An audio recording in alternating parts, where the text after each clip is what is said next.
4 bolts, and it basically falls off like you saw in the last episode. Supercalifragilistic XBL fastness. I'm gonna skip my breaks, I'm gonna make mistakes. I'm gonna skip my breaks, I'm gonna make mistakes. I'm gonna skip my breaks, I'm gonna make mistakes. Look at beautiful stars, I wanna drive a faster car. Hi guys, and welcome to this episode of Make or Break. As you saw in the last episode, we had a few technical issues. Number one, our audio wasn't brilliant, so I do apologise for that. And one of the files on the GoPro corrupted. So on the last 2 episodes, there was some silly and rather poor angles, so I can only apologise for that. Today, we are using a new audio system, so hopefully our audio will be a lot cleaner and crisper and there'll be less interference. But straight away, we are checking out what we've got here. And straight away we can see where Ivan has filled some gaps with some expanding foam, which is fair enough because you know what? I'd rather have no gaps and a bit of expanding foam than air whistling around my toes. We've got some lovely 2x3, I reckon, 2x3 or 2x4 box section to work to and to weld to. And up the top here we've got a load of box section to weld to as well. So I'm pretty happy with the foundations of what we've got left. Any thoughts at all? Echoing your sentiment there, really. We've got some, you know, the main floor section of the chassis rail is quite good and quite sturdy. We've got a nice, good, sturdy base to work off from the top, so we're all good. We've got some nice base points to mount our new fabricated front end. We are probably some of this can probably go, to be fair. Some of this can be chopped clean off and welded back up, which will mean, depending on the measurements that we're going to work to, I think we should be able to cut sort of 300 to 400 millimeters of chassis rail off, and then work forwards parallel from there, which hopefully will give us enough avenue and give us enough scope to, if you imagine that's where the new chassis rail will come. Yeah. This will all be gone. We can have this web put back in, but further forwards. Yeah. And then we should be able to remount our pedals where they are on the floor, but further forwards, which will give you that extra leg room. Yeah, no worries. It will mean having to probably alter this fiberglass bulkhead slightly. This is obviously the old steering column dangling in there, which we're not sure if we're going to use that to get it through the IVA or we're going to replace that. When I spoke to a couple of people in relation to the Ford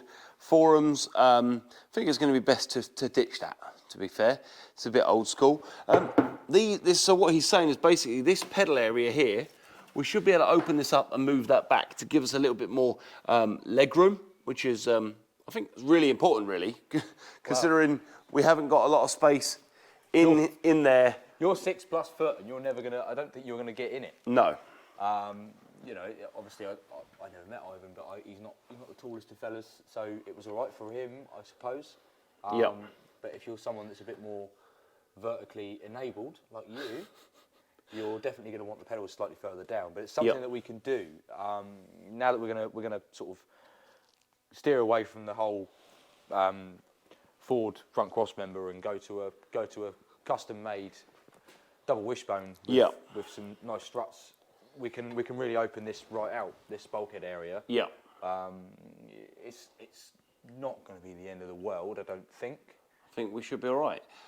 We should be good. The only thing that I'm going to want off of this probably would be the steering rack, because there's nothing wrong with that steering rack.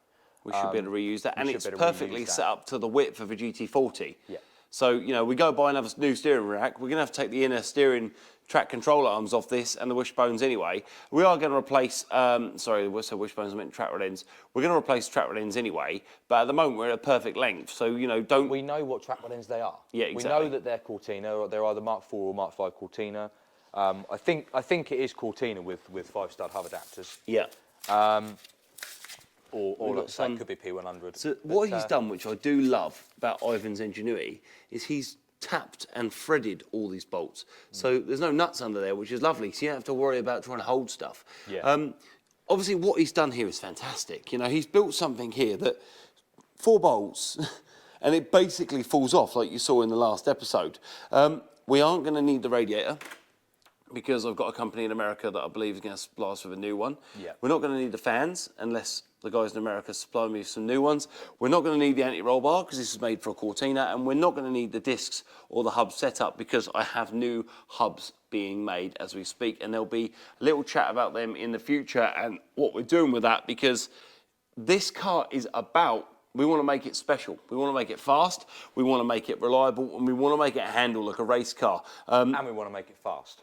Super fast, supercalifragilistic, XBL fastness. But what I will say is a lot of you people at home are saying, are you going down the road car route?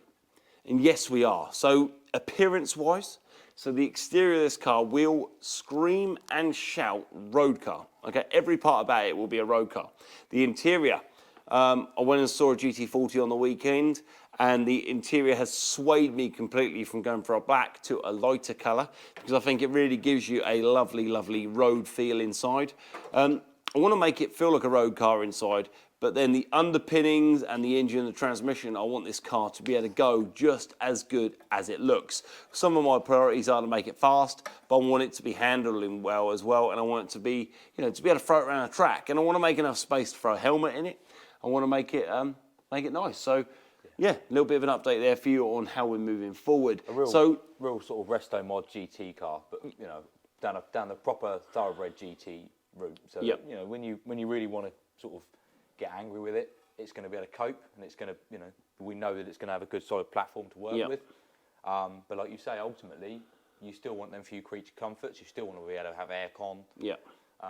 You want to get your feet in it, right? And you still want to be able to sort of not break your teeth when you drive over a pothole. Yeah. But on the same on the same balance, it wants to be firm enough that if you do throw it around a track somewhere and do a track day with it, it's going to need to be able to hold its own. So, Yeah, got ya. I think we're going to have something quite nice and fun as and when we're finished. Hell yeah. So, right guys, so on this episode now, what we're going to be doing throughout the episode is removing the steering column, because that's the steering rack, sorry, because that's one of the most important parts we're going to need that we're keeping hold of, and that includes us removing the steering, the track limbs on the end, which normally are held in with a split pin, which we've removed. I've done one side. You done one side, I'll get on the other side. Can I borrow your side cutters, pretty please, with a cherry on top? So we're going to, so basically the split pin is designed to fit through a castle nut, okay? And how it works is, when he gets that side off, I will show you. So in the center where the stud goes through the steering arm connector, which is basically on aluminium hubs, you have a steel bracket that goes across the back with a hole in it, and the track limb will go in that hole, and it's normally on a taper fitment, so you normally tighten that bolt up. As you tighten the bolt up, it will become forced into the hub itself, and to lock so that the actual nut itself cannot undo, you have something called a split pin, okay, and that goes through a castellated nut. So what you have here is a castle nut, up nice and close there for you, and the split pin itself will go through the castellated nut, so it cannot go left or right, and it will also run through the middle, okay, of the track rod end stud. And yeah, so what we're going to find here is, I'm pretty sure there's someone at home that's going to tell us off, but I don't think we've got a ball joint removal tool here, do we? No. A little bit of a thwack. Doesn't really matter. No. We're not using the hubs. There's no worry of fracturing the hubs, okay. and we're not going to use those track rod ends. Yeah. So if we split a boot, yeah. We split a boot. No So basically, I've just grabbed hold of that track rod end and give it a little wiggle, and it's come out, which means that it's been lubricated well. There is a dead blow hammer behind you. That probably will be enough. I don't think you're going to need it. It's just come out straight away. Just Blows my mind. Just demonstrate.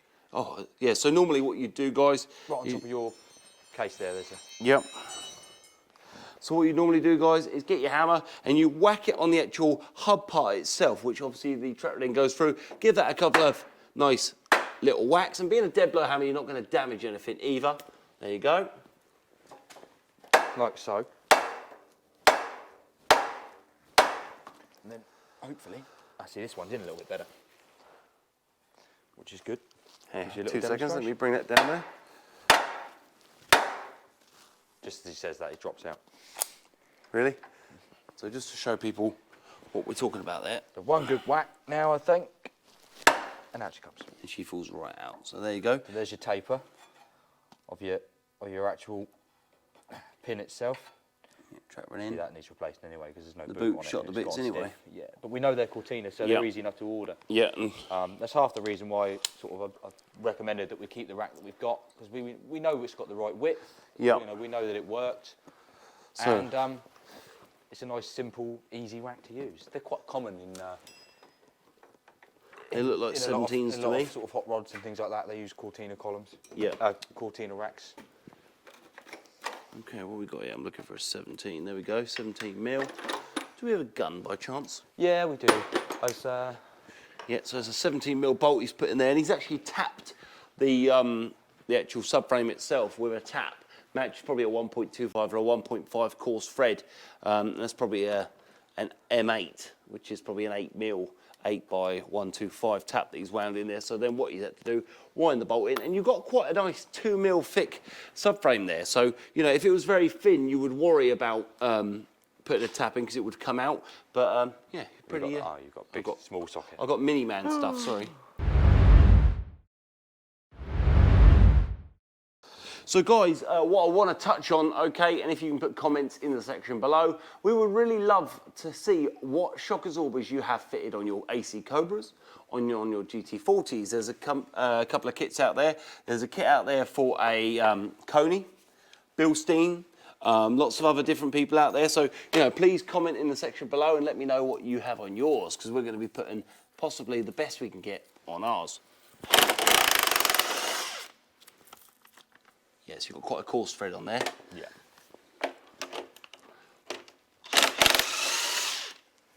Looks like he's made them brackets himself. Oh no, they do look original. Okay, so after removing the front bolts, we were working on the rear ones, and the rear ones were seeming a little bit harder to undo. After a little bit of investigation work and digging through that styrofoam, Josh found that these were held in by lock So tabs. for people at home, what is a lockdown pin? Is that little? It's a little Let washer, me get my torch quick. just like that.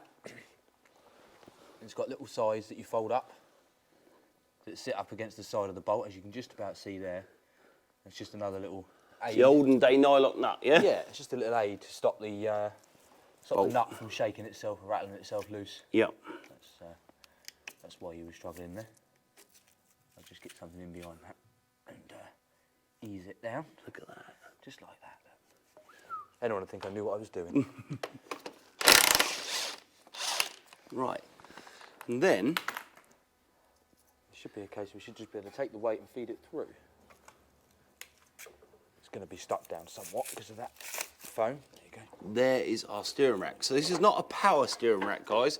And obviously if this was an AC Cobra or something like that, which the engine and the weight of the engine was over the front of the vehicle, then we would probably recommend going down the power steering rack route. But where we have no real weight on the front of the vehicle, apart from, you know, a bit of suspension and stuff, we shouldn't really need it. But this is a basic steering rack. You can buy Electric. columns.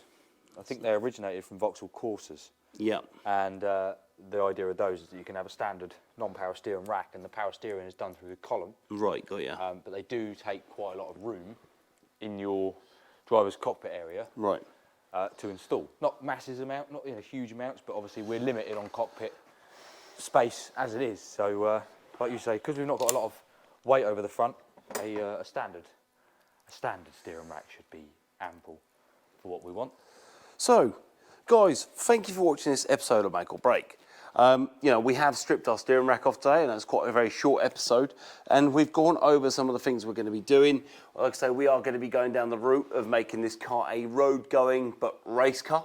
Kind of like, you know, to everyone's opinion outside, it will look like a road car. But when it gets on the track, we should hopefully make a few people smile with Mr. Hicks' heads. So it should be good. So thank you for Simon for doing that.